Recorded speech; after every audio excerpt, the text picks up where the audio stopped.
Sinha tutorial में आपका फिर से स्वागत है।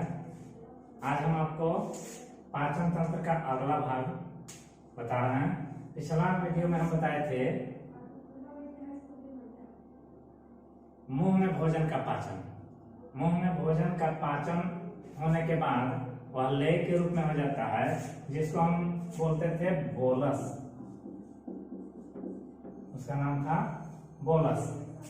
बोलस जो है आगे की ओर जब बढ़ता है तो ग्रास नली में आता है। ग्रास नली में आने के बाद उसका ग्रास नली में क्रमाकुंचन होता है।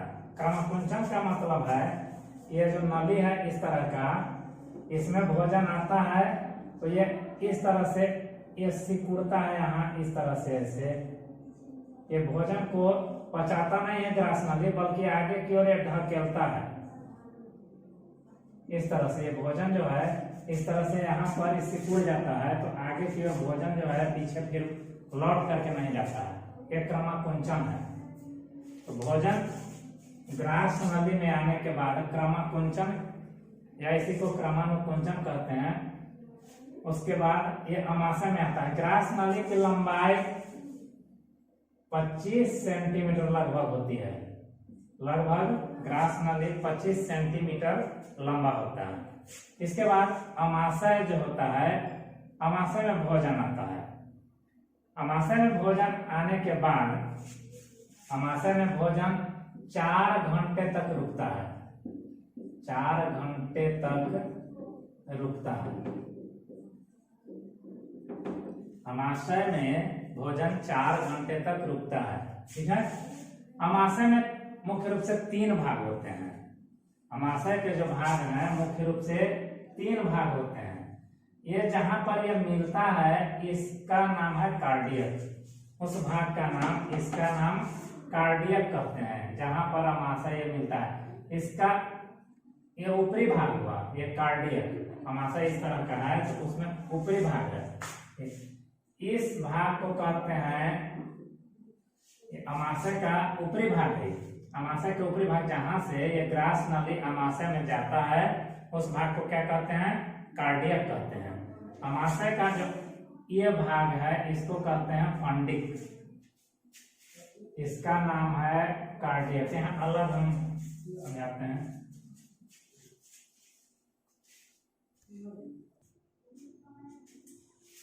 ये देखिए आगे है कार्डियक पार्ट। अमाशय में हम बताए कि भोजन जो होता है 4 घंटे तक रुकता है।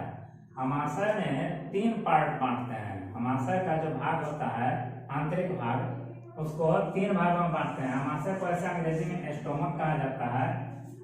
इसको 3 भाग में बांटते हैं। ये जो ऊपर का भाग है जहां ये अमाशय ग्रास नाली से मिलता है, इस भाग को कहते हैं कार्डियक।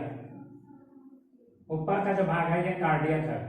बीच का भाग जो होता है वो फंडिक कहलाता है और नीचे का जो भाग है वह पाइलोरिक कहलाता है। अब यहाँ पर है कार्डियक पार्ट जो है इसमें HCl स्रावित होता है। कार्डियक पार्ट में HCl का स्राव होता है। यहाँ पर इस भाग में HCl नामक अम्ल बनता है, हाइड्रोक्लोरिक अम्ल।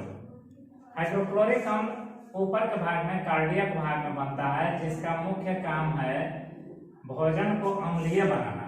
इसका पीएच मान 1.5 से लेकर के और 2 तक होता है। पीएच मान 1.5 से लेकर 2 तक होता है इस HCl का। यह काफी अम्लीय होता है। इसके बाद यह जीवाणु को मारता है। भोजन में उपस्थित जीवाणुओं को यह मारता है। ऐसे हम बताए थे पिछला वीडियो में कि मुंह में भी कुछ जीवाणु जो होते हैं लार के एंजाइम से मरते हैं, लेकिन आगे फिर यहाँ HCl के कारण भी जीवाणु अमाशय में भी मर जाते हैं।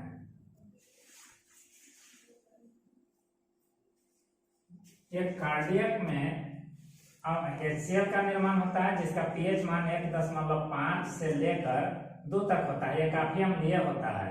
यह भोजन में उपस्थित जीवाणु को मारता है और भोजन को तोड़ने का काम करता है। इसका मुख्य काम यही है कि भोजन को अम्लीय बनाता है, भोजन में उपस्थित जीवाणुओं को मारता है तथा भोजन को तोड़ने का काम करता है। इसके बाद भोजन जो है फंडिक में पहुंचता है। फंडिक में भोजन जब आता है तो इसका आंतरिक बनावट जो है इस तरह का रुखरा है कि यहाँ भोजन आकर के फंस जाता है इसमें और रुका हुआ रहता है। ये भोजन को यहाँ रोक करके रखता है। इस भाग में रुखरा हुआ भाग है, ये भोजन को रोक करके रखता है, क्योंकि आमाशय में बताया कि भोजन जो होता है 4 घंटे तक रुका रहता है।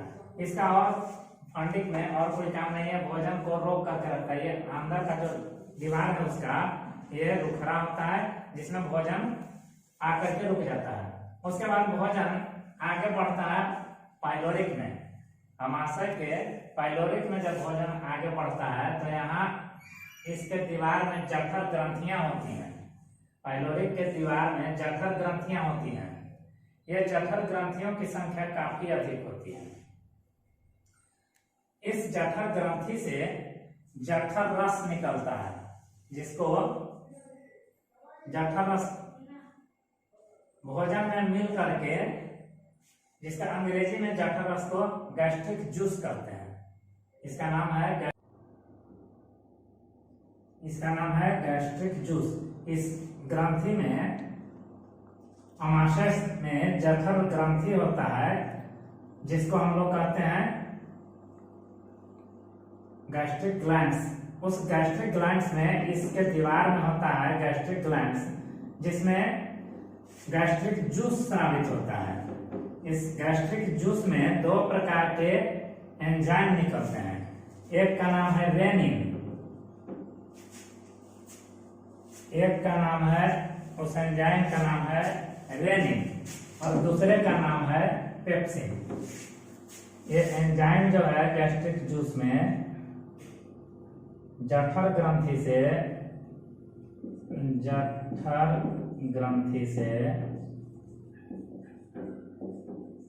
2 प्रकार के एंजाइम निकलते हैं। कौन कौन? एक का नाम है रेनिन और दूसरे का नाम है पेप्सिन। ये 2 प्रकार के एंजाइम निकलते हैं, रेनिन और पेप्सिन। ये दोनों एंजाइम प्रोटीन को पचाते हैं, लेकिन रेनिन जो है यह एंजाइम छोटा बच्चा में होता है। रेनिन जो होता है छोटा बच्चा में एंजाइम निकलता है जो दूध के प्रोटीन को पचाता है। ये रेनिन, दूध में केसिन नाम का प्रोटीन पाया जाता है जो दूध के प्रोटीन को पचाता है। और पेप्सिन जो होता है यह अघुलनशील प्रोटीन को पेप्टोन्स में बदल देता है। जो अघुलनशील प्रोटीन होता है वह पेप्सिन पचाता है, उसको पेप्टोन्स में बदलता है। और रेनिन जो है दूध के प्रोटीन को पचाता है, जो दूध में उपस्थित प्रोटीन होता है उसको केसिन कहा जाता है। तो दूध में उपस्थित प्रोटीन को, जिसका नाम है केसिन, उसको पचाता है। ये दूध के प्रोटीन को ही पचाता है। ये दूध में उपस्थित जो प्रोटीन है इसका नाम है केसिन। केसिन नाम का ये प्रोटीन होता है, उसको ये पचाने का काम करता है। ये सवाल आता है दूध में कौन सा प्रोटीन पाया जाता है, तो उसको लिखना है केसिन। ये दूध में उपस्थित प्रोटीन को पचाता है। इसके बाद यहाँ पर फंडिक में एक काम और होता है। फंडिक में हम बताए कि यहाँ भोजन को रोक करके और रखा जाता है। तो ये जो रोकने वाला जो इस तरह का बना हुआ है इसका नाम है रूजी।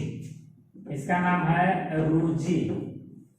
यह भोजन को रोकता है। रूजी जो है भोजन को रोकता है। और अगर कोई व्यक्ति भूखा रहता है तो यह रूजी उसमें गड़ना शुरू हो जाता है, चुभता है, उसमें पेट दर्द करना शुरू करता है। ये रूजी चुभना शुरू कर देता है, जिससे लगता है कि अंदर कुछ गड़ रहा है। इसके बाद आमाशय में HCl जब स्रावित होता है, आमाशय में जब HCl स्रावित होता है, हाइड्रोक्लोरिक अम्ल स्रावित होता है,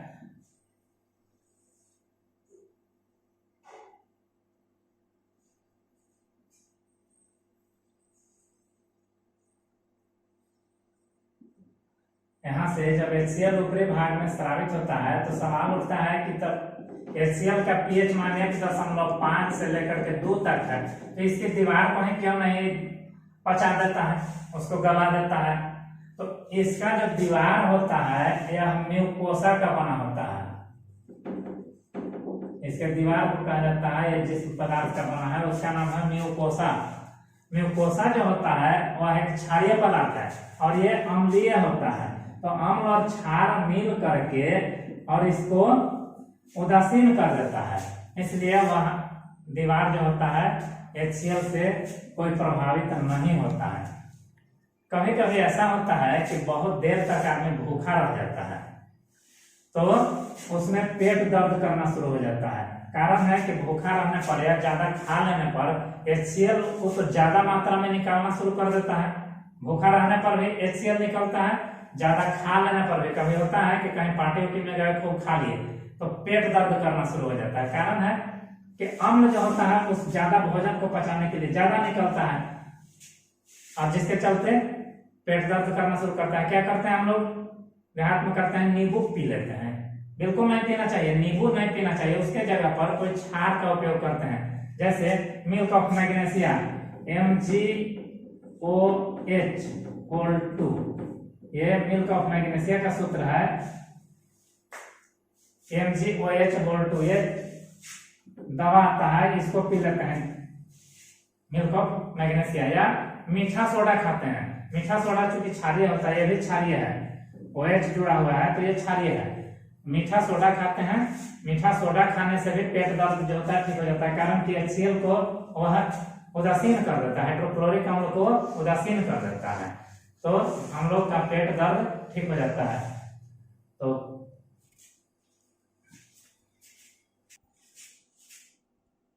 हम लोग को अधिक देर तक भूखा नहीं रहना चाहिए। जो व्यक्ति ज्यादा देर तक भूखे रहते हैं, प्रतिदिन आदत बना लेते हैं कि ज्यादा पूजा पाठ करने में या किसी काम से प्रतिदिन लगभग दोपहर बाद खाना शुरू करते हैं, तो उनके अमाशय में HCl के कारण अमाशय की दीवार में घाव उत्पन्न हो जाते हैं, जिसको हम लोग पेप्टिक अल्सर के नाम से जानते हैं। वह एक प्रकार का कैंसर है। पेप्टिक अल्सर एक प्रकार का कैंसर है।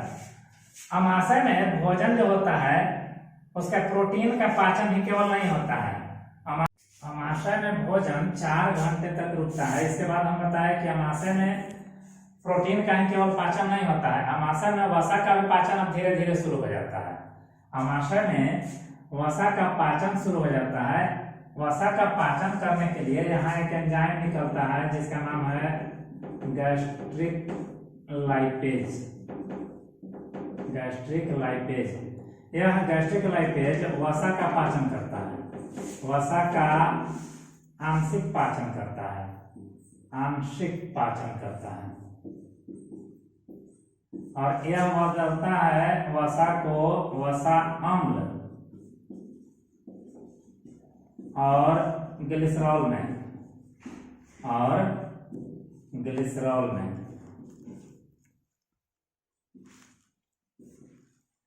वसा अम्ल और ग्लिसरॉल में बदल देता है। यहाँ पर भोजन जो है अब छोटा छोटा टुकड़ा के रूप में बदल जाता है और लेय के रूप में बदल जाता है। यहाँ पर लेय के रूप में बदल जाता है, जिसका नाम हो जाता है, यहाँ पर हम लोग कहते हैं लेय के रूप में होता है तो चाइम या काइम कहते हैं, CHYME, इसका नाम है काइम। लेय के रूप में हो जाता है जिसको हम लोग कहते हैं काइम। यह पाइलोरिक छिद्र से होकर के फिर भोजन जो होता है ये लेय के रूप में आगे बढ़ता है जो छोटी आंत में पहुंचता है। यहाँ पर भोजन काइम के रूप में बदल जाता है, उसको काइम कहते हैं, और वह छोटी आंत में फिर प्रवेश करता है पाइलोरिक छिद्र के द्वारा। इस यहाँ पर जो है इसको कहते हैं पाइलोरिक छिद्र। ये जो है ये पाइलोरिक छिद्र है। यहाँ से ये जो नीचे जो होता है अमाशय का नीचे का भाग जिसको पाइलोरिक कहते हैं, उसके नीचे के भाग से होकर के ये छोटी आंत में प्रवेश करता है।